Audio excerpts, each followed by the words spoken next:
Hello, everyone. This is Marcel with the part 4 of the final chapter of the JonBenét case. My name is Marcel Elvers. I'm a master profiler through written communication and questioned document examiner. I use handwriting analysis, statement analysis, and behavioral trend analysis.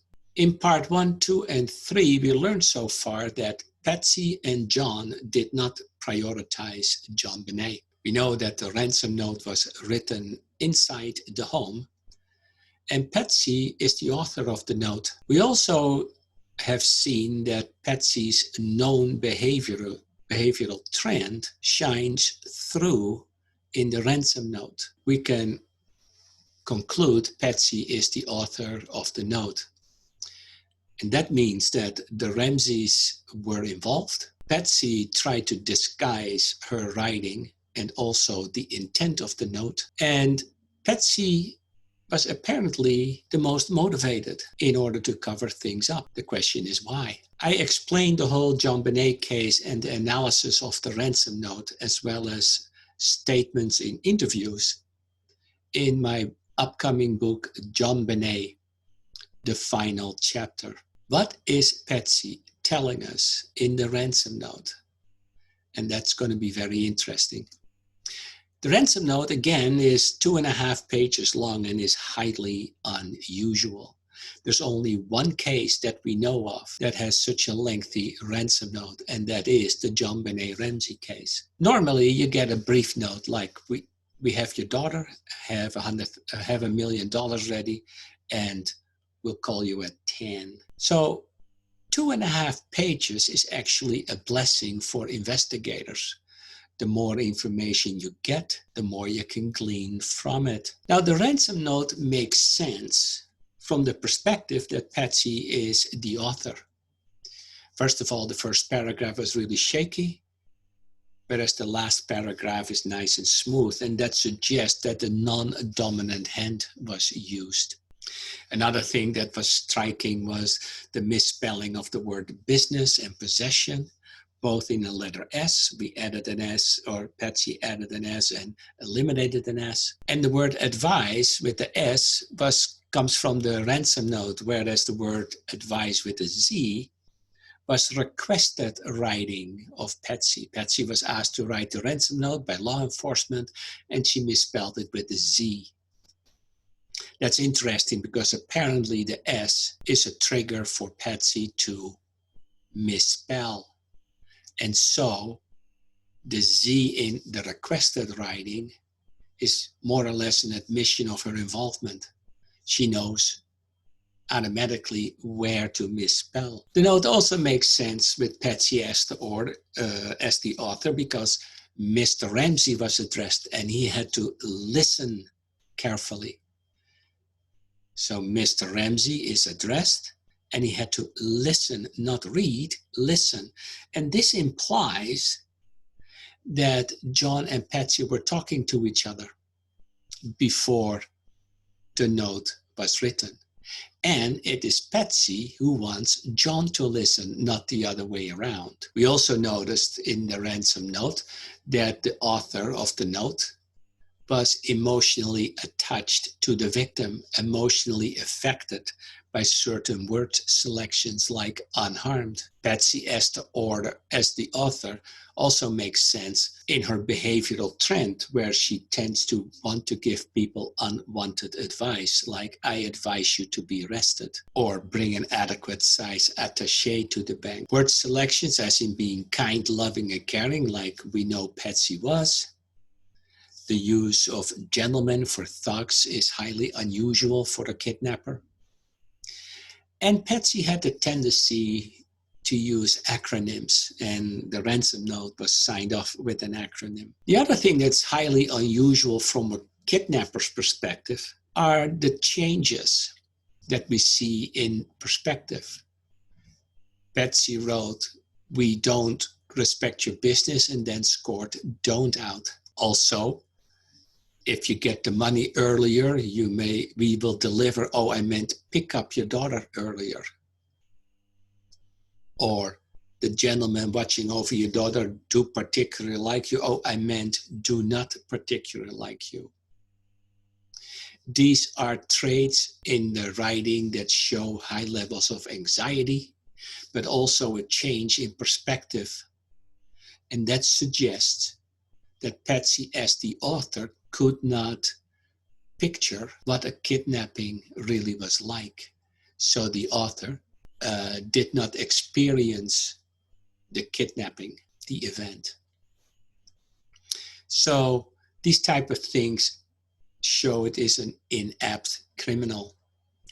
Now, the other thing that was really striking is that we see in the note several references to a group. We are, our possession, our instructions. We might call you, our instructions again. And that is a group mentality. But then in the middle, we see I will call you and my instructions. So it moved from group mentality to singular mentality. And a change in a word is a change in your reality. And that means the whole foreign faction as a group is fabricated. Again, an inept criminal writing a poor ransom note. Here is another thing that is really interesting. Here we see a couple of sentences that says, if we catch you and if you alert bank authorities. Now that in itself is not strange, but if we monitor you getting the money is strange. Because if and monitor do not coincide, especially when you read later in the note, you are under constant scrutiny. You see, if you're constantly being monitored and scrutinized, then these kidnappers as a team are well organized. And they monitor and scrutinize, and that means it's not if we catch you, when we catch you, when you alert bank authorities. So if, from the perspective of constant scrutiny, does not make sense. Again, we look at an inept criminal writing a poor ransom note. This sentence is striking. The delivery will be exhausting, so I advise you to be rested. And I've mentioned this before, but I do want to repeat this. You see, the kidnapper, the alleged kidnapper, sits inside the home writing a 2.5-page ransom note while the parents are sleeping upstairs. That does not make sense from the kidnapper's perspective. But from Patsy's perspective, she's up all night writing a note. John is up all night. She is exhausted. So I advise you to be rested is addressed to herself and John, because they are exhausted. And so that sentence in itself is not only odd from the kidnapper's perspective, it's also admitting they are involved. Now, when you look at the note as a whole, without significant attention to all the details, we see that in the first part of the ransom note, Patsy is demanding and she takes charge. Listen carefully. You must follow. You will withdraw. It will be. Make sure you will. And then in the second page, there is language that is kind of softened up a little bit. You may pick her up earlier. The gentleman, I advise you. And then in the second part of the page 2, there are a majority of threats. She will be beheaded. She dies, chance of killing. Now, that language, from the perspective of Patsy, is not to convince John that the child is alive, because both John and Patsy do know she's dead already. It is to convince law enforcement. And so the last page, of the ransom note is more or less pleading. Patsy started the note with listen carefully. And then in the end, she says to John, Mr. Ramsey changed to John, don't try to grow a brain, John. You're not the only fat cat around, suggesting a kidnapper might go for somebody else and kill your daughter because we'll get the money anyway. And it is up to you now, John. Now that is really interesting. A kidnapper giving up control. It's up to you now, John. But what did Patsy mean with it is up to you now, John? What is he to decide? That's the question. So Patsy wrote the note. That also means she was the most motivated to write the note. And Patsy was coercing John into cooperation. And that can only mean one thing. John knows something about Patsy because Patsy felt compelled to coerce John. Why did he cooperate? And so the note as a whole can be seen as a demanding part, a hedging part, and a pleading part. And when we look at the note as a whole and forget about all the details, we know this. John called his pilot roughly 40 minutes after he found JonBenét and brought her upstairs. His child is dead in the living room. He just found her, quote unquote. And 40 minutes later, he wants to leave. That doesn't make sense because you would expect him being there for his daughter, his wife, and law enforcement. In the CNN call, John also called events a tragedy, which implies it was unintentional. A garrote was used. That's intentional. To call it a tragedy is downplaying the events.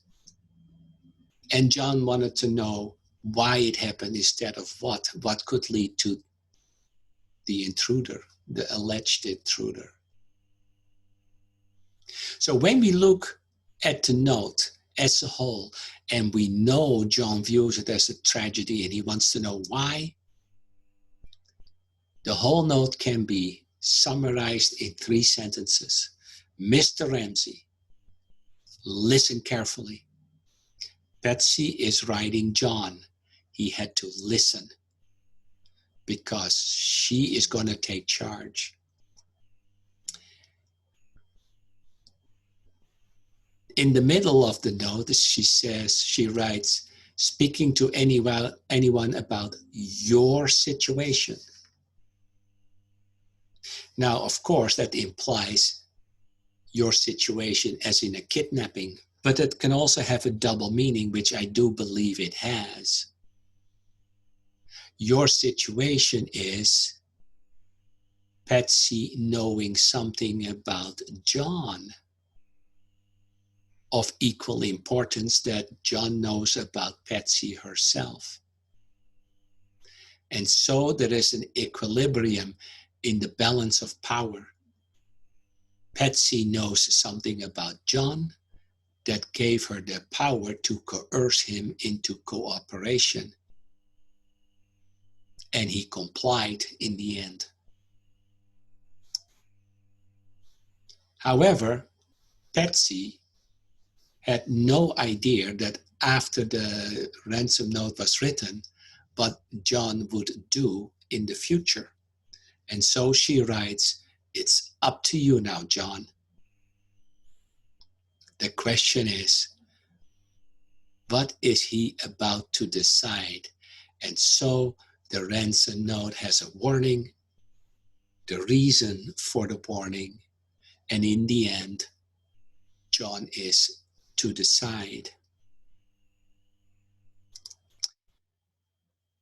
In short, Patsy coerced John to cooperate, and in the end, the balance of power shifted. Patsy took charge, but is unable to control John after the fact. The question now is, what did she mean with your situation? Patsy knows something about John, and it is significant. In the next episode, what event did they cover up? What did Patsy know about John and John know about Patsy? So I want you to follow me for updates on my channel here for JonBenét, the final chapter in my upcoming book. So please like, share, and subscribe.